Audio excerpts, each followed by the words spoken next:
온타리오주가 다시 전면 봉쇄될 수 있다는 우려가 나오는 가운데 토론토와 필 지역에 걸어뒀던 방역 조치 빗장이 다소 풀릴 전망입니다. 토론토와 필 지역은 지난해 11월 23일 이후 100일 넘는 동안 생필품을 파는 마트 등을 제외하고 대부분의 상점이 영업을 정지한 강력한 봉쇄 조치가 이어져 왔습니다.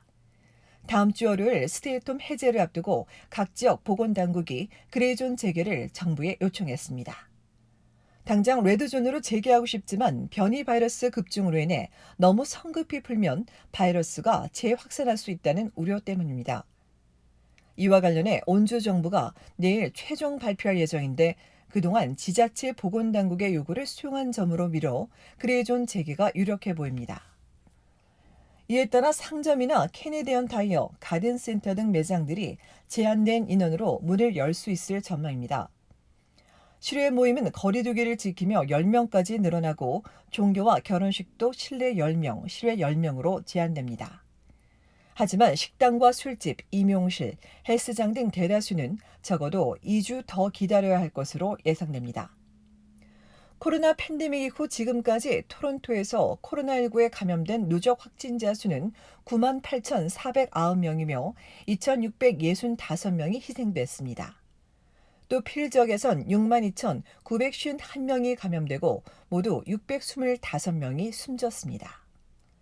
전날 대비 어제 일일 신규 확진자 수는 토론토가 298명, 필 지역은 171명이며 앞서 레드존으로 영업을 재개한 6지역에선 64명이 나왔습니다. 온타리오주 토론토 일부 지역에서 80세 이상 시니어 접종이 시작됐습니다.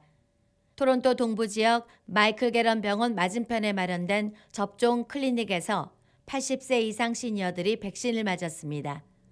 이 지역 가정의와 협조에 운영되는데 우선 웹사이트에서 사전 등록하면 백신이 가능할 때 가정이나 클리닉에서 연락해 접종 일자를 확인해 줍니다. 이외에 놀스호카 써니브룩 병원에서도 80세 이상 시니어의 사전 등록을 받고 있으며 이곳은 아직 접종이 시작되지는 않았습니다. 토론토 내 병원들은 백신이 확보되는 대로 접종을 시작하거나 늘려나갈 계획이라고 전했습니다. 이외에 약국 4,600여 곳과 계약을 체결한 정부는 토론토와 킹스턴, 윈저에서 다음 주부터 시범 운영한다고 밝혔습니다. 약국 사이트에 예약하고 접종해주는 시스템인데 아스트라제네카 접종이 진행될 것으로 알려졌지만 구체적인 내용은 나오지 않고 있습니다.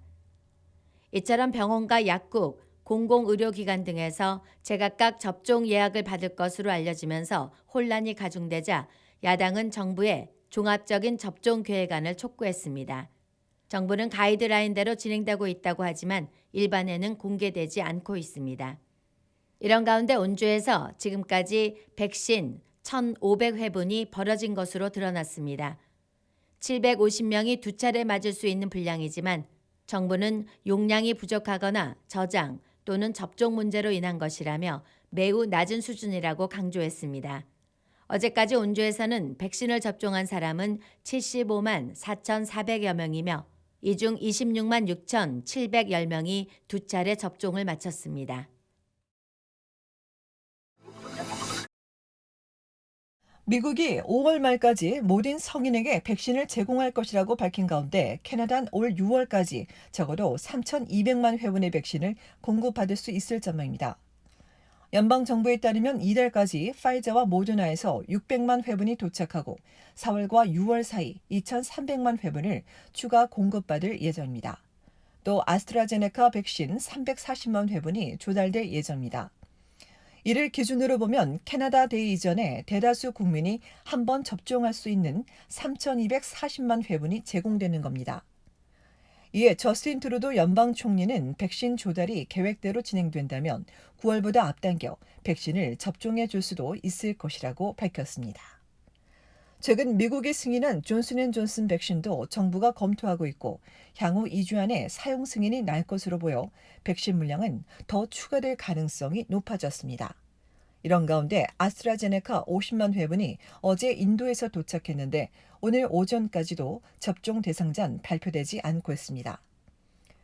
이처럼 올 전반기 많은 양의 백신이 공급될 예정인 가운데 각주 정부가 백신의 1, 2차 접종 간격을 벌려 접종 대상을 확대해 나갈 계획입니다. 어제 국립접종자문위원회는 백신 접종 간격을 최장 넉 달까지 연장할 수 있다고 발표했습니다. 1차 접종을 늘리는 게 현실적으로 유리하다는 판단인데 앞서 브리티시 콜롬비아주가 가장 먼저 발표했고 이어 온타리오와 알버타, 퀘벡주 등도 연이어 위원회 권고를 따르기로 했습니다. 사기 예방의 달을 맞아 당국이 각종 사기주의보를 발령했습니다. 캐나다에서는 여전히 로맨스 스캠이나 투자 사기로 인한 피해가 크지만 코로나 팬데믹 이후 갈취 사기가 급증하고 있습니다. 피해 신고 건수로만 보면 갈취가 최다입니다. 당국에 따르면 지난해 신고 접수된 갈취 사기는 17,390건에 달했습니다. 이 사기범들은 문자 메시지나 보이스, 이메일을 통해 돈을 보내지 않으면 누군가 다치거나 감옥에 갈 수 있다고 협박합니다. 재택근무나 격리로 인해 가족이나 친지와 떨어져 있는 점을 노리는 겁니다. 스카보로에 사는 한 피해자는 드라이브웨이를 불법 개조했다며 비트코인으로 $500를 내지 않으면 $5,000 벌금에 처할 수 있다는 편지를 받았습니다. 100% 사기입니다. 앞서 흰색 가루가 든 편지를 보내 마약이라며 현금을 보내라고 협박하는가 하면 성적인 사진을 온라인에 퍼뜨리겠다거나 백신 접종을 맞게 해주겠다는 사기도 있었습니다. 또한 세금 신고 시즌이 시작되면서 현금 환급을 받으려면 은행 정보를 제공하라는 문자나 이메일도 늘고 있습니다. 이에 당국은 알면서도 당할 수 있는 게 사기라며 항상 조심해야 한다고 강조했습니다. 이어 동일한 사기 피해가 증가하는 것은 사기 사례가 잘 알려지지 않아서라며 사기 사례들을 가족이나 친구들에게 널리 알려 피해를 입지 않도록 해야 한다고 덧붙였습니다. 한편 당국에 따르면 지난해 로맨스 사기 피해액은 $1,250만 달러입니다.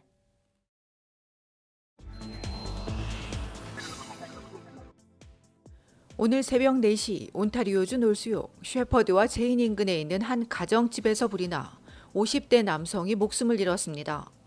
현장에 가장 먼저 도착한 경찰이 집주인 부부의 대피를 도왔고 이후 도착한 소방당국이 불길을 진압한 뒤 집안을 수색하던 과정에서 의식을 잃은 50대 남성을 지하에서 발견하고 병원으로 급히 이송했으나 끝내 숨졌습니다. 집 뒤편 지하에서 불이 시작된 것으로 추정한 소방당국은 사망자가 불을 끄려 했다는 목격자 진술을 토대로 정확한 화재 원인 등을 조사하고 있다고 전했습니다. 오늘 오전까지 사망자 신원이 공개되지 않은 가운데 당국은 불을 보거나 화재 경보가 울리면 즉시 대피해야 한다고 강조했습니다. 브리티시 콜롬비아주 노스 밴쿠버에서 음주운전 사망 사고가 발생했습니다. 그젯밤 11시 이스트 3번지와 세인트 앤드류 드라이브 사이 로 레벨 로드에서 서부 방면으로 달리던 아우디 차량이 중앙선을 넘어 마주오던 차량과 정면 충돌했습니다. 이 사고로 피해차에 타고 있던 여성 운전자가 숨지고 조수석에 탔던 남성이 크게 다쳐 위독한 데 반해 불이 나기 전 대피한 가해차 운전자는 중상을 입기는 했으나 생명엔 지장이 없을 것으로 알려졌습니다. 경찰은 가해차 운전자가 술을 마신 뒤 질주하다 사고를 낸 것으로 보고 형체를 알 수 없을 정도로 심각하게 훼손된 차량과 현장 증거들을 중심으로 정확한 사고 경위 등을 조사하고 있다고 전했습니다.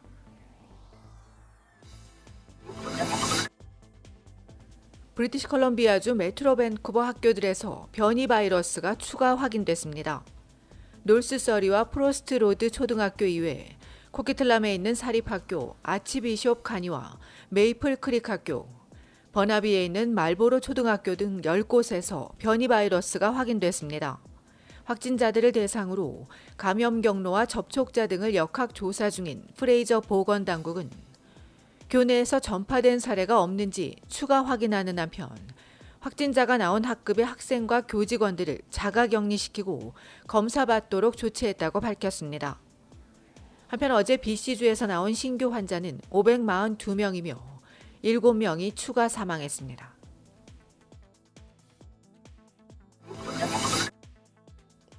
코로나19로 인해 취소된 항공기와 관련해 에어캐나다 승객들이 환불받을 수 있을 전망입니다. 에어캐나다와 연방정부 모두 오늘 오전까지 공식 발표하지는 않았지만 전국 노조 대표인 유니포에 따르면 연방정부의 구제금융 제공을 조건으로 에어캐나다가 피해 승객들에게 항공요금을 환불해 주기로 합의했습니다. 최근 몇 달 동안 항공업계와 연방정부가 구제금융책을 두고 협상을 벌인 것으로 알려진 가운데 승객 요금 환불과 함께 정부는 운항 노선 재개와 재정 투명성을 업체에 요구한 것으로 전해졌습니다. 한편 그동안 승객 옹호 단체들이 줄곧 에어캐나다의 요금 환불을 요청했지만 바우처로 대신하거나 몇몇 승객에게만 환불해줘 승객들의 불만이 높아졌습니다.